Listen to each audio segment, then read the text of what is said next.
details. So Carson McCullers, one of my heroes, and she wrote this great, oh look, there she is in real life. That's what she's meant to look like. So she wrote this really cool thing about details. So I'm going to read it out to you like a sort of annoying English teacher, if that's okay. Okay, she says, every day I read the New York Daily News, and very soberly. It is interesting to know the name of the Lover's Lane where the stabbing took place, and the circumstances which the New York Times never reports. In that unsolved murder in Staten Island, it is interesting to know that the doctor and his wife, when they were stabbed, were wearing Mormon nightgowns, 3/4 length.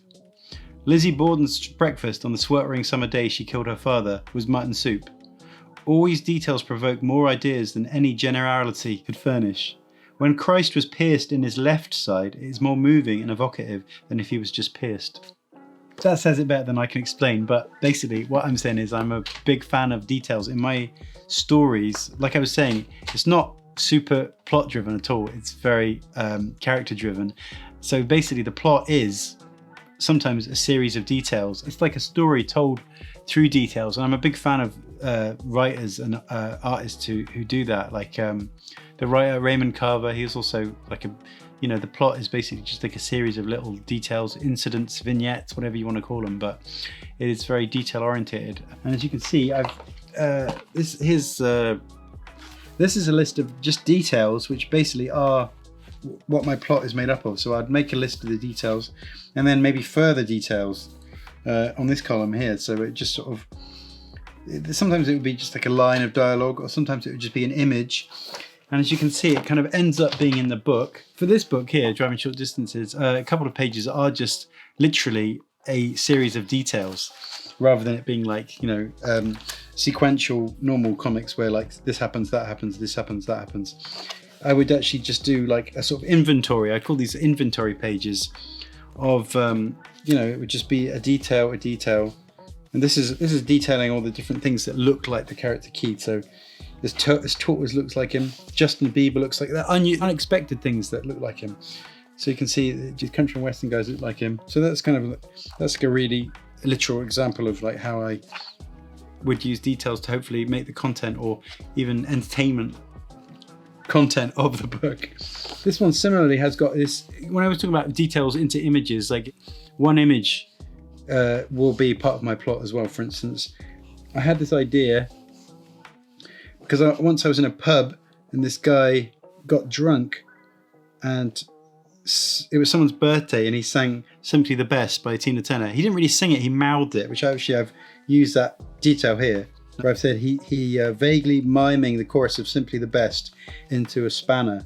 So it's a real memory, but the idea of the spanner is because this is set in the world of garages and like, kind of trading estates and stuff, and it ended up being in this book. So I had that idea for an image, and that whole image with the detail of him miming it, but just the chorus because he didn't know the other words, that made this whole plot happen. So often it's just a catalyst, and then it grows, and you get a whole idea for a whole little section of your story. So that's an example of detail in that. This one just has the detail. I love it when people do that thing where they, especially teenage boys, sometimes you just see them and it's almost like a little tick that they're doing, because it's quite subtle. They're not like doing a big air guitar, they're not like doing like crazy Pete Townsend air guitar miming. It's just sort of like the really frenetic, heavy metal, intense air guitar strumming. But sometimes it's really, I love the way that it's just like, they're just sort of doing it absentmindedly, abstractedly, as they're listening to their stereo. So I love that. Was really inspiring to me. So I just wanted to put that in there, and as a result, I got this story from it, and then this little 6-frame story. What we're going to do is we're going to extend our character drawings, which we did from last time, and we're going to think of. Can you think of 8 details about your character? Now that detail can be some dialogue, it could be an image, it can be something like them eating a toffee in a traffic jam. It can be something that they said to someone when they were being like dumped on the phone. It could be something poignant like that, or it could be like their favorite insult. It could be how they felt when they left work on Thursday, the 15th of May. You can really specify. It could be their worst birthday party ever. So basically, come up with, how about 8 on separate cards or separate post-it notes?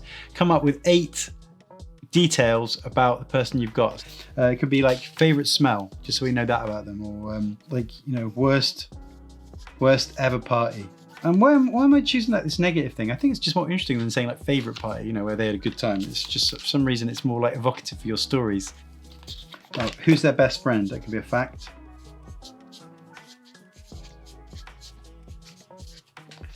Or maybe like, what's their most frequently used saying?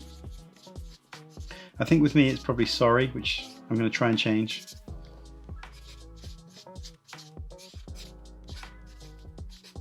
Frequently used saying.